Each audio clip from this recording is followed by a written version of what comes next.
A groundbreaking agreement with the Pentagon, OpenAI, securing commitments to ensure the advanced AI systems will not be used for domestic surveillance or autonomous weapons, while fostering collaboration on national security. All this happening as the Iran war continues. Let's head to Queensland now. We're joined by Dr. Karen Sutherland from the University of the Sunshine Coast. Good to see you, of course. We've been talking about Anthropic, its ongoing battle against the Pentagon and the Department of War. Now OpenAI is involved here too. So much talk about the use of AI when it comes to the military. Yeah, indeed. And it's very unclear what's going on here, because clearly Anthropic said, no, we're not going to do that. But then it seemed like OpenAI said, we'll do that, and went forward with this agreement with the US government. However, they've put a press release on their website saying, no, we're not doing that. So it's very unclear, like, why would the US government want to work with them if they weren't doing that? I'm very confused. I'm very confused. Yeah, it is really confusing. But at the same time, we're now hearing from sources within the Department of War and also from Anthropic saying we are actually working with them and our software is being used. Now, obviously, the software could still be used by members of the Department of War and the Pentagon, regardless of whether there's any sort of agreement. But this all sprouted because the Department of War and the Pentagon do not want Anthropic or OpenAI to be putting any limits on how it uses the technology.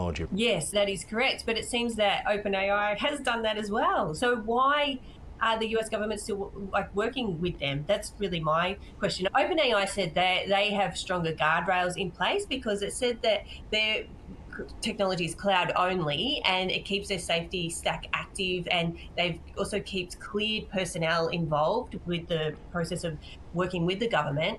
But yeah, I'm still confused. I think there's a lot of ambiguity around what they're actually doing and if there are limits and things like that, because it's not really clear. And it seems OpenAI really came out with this statement after it was started to deluge users, because there was an uproar that they were now going to work with the government and do these things that Anthropic said they would not do.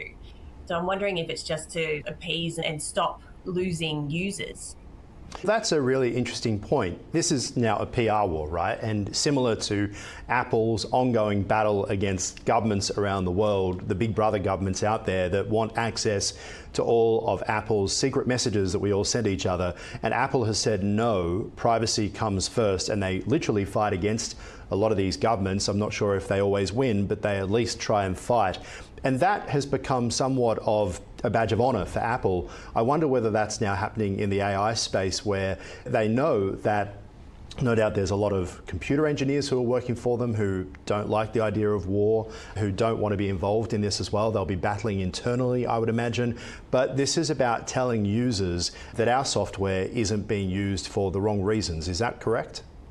I think so. And there already is a stoush going on between Anthropic and OpenAI. If you saw the Super Bowl commercials with talking about Anthropic and Claude and everything, you will see that they were really dissing OpenAI. So it's interesting that, yeah, this has worked in their favour from a PR perspective, because they've really said these are our boundaries, this is what we're not going to do. And then OpenAI said, we'll do it, but now have come out to say, no, we're doing it, but these are the rules we've got in place. So it's interesting how this is really going to play out, and if we will ever really know what these AI platforms are doing with the government and what access they're allowing the government to have with their technology.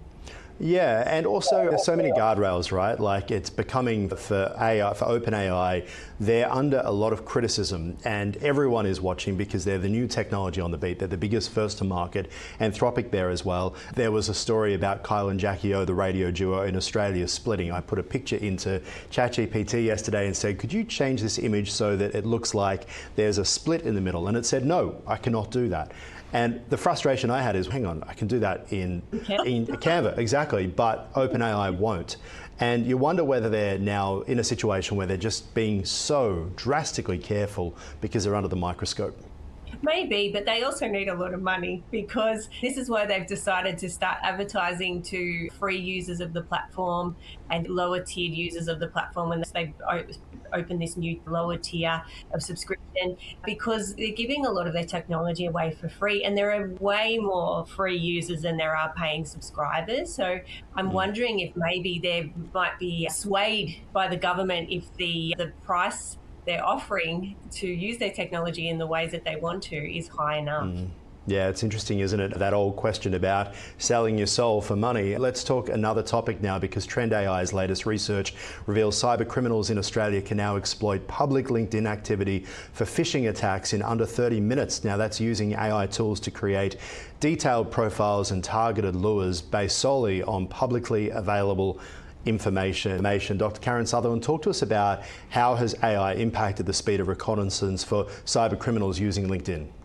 It makes it so much faster. Using tools like autonomous agents, using a tool like Manus can help to gather information on people very quickly. Just a personal example, not that I wasn't gathering information on people, but I used it to trawl 100 websites and bring me back a table of information for a research project I'm working on that would have taken a research assistant at least a few weeks, and I'd had that back to me in 20 minutes.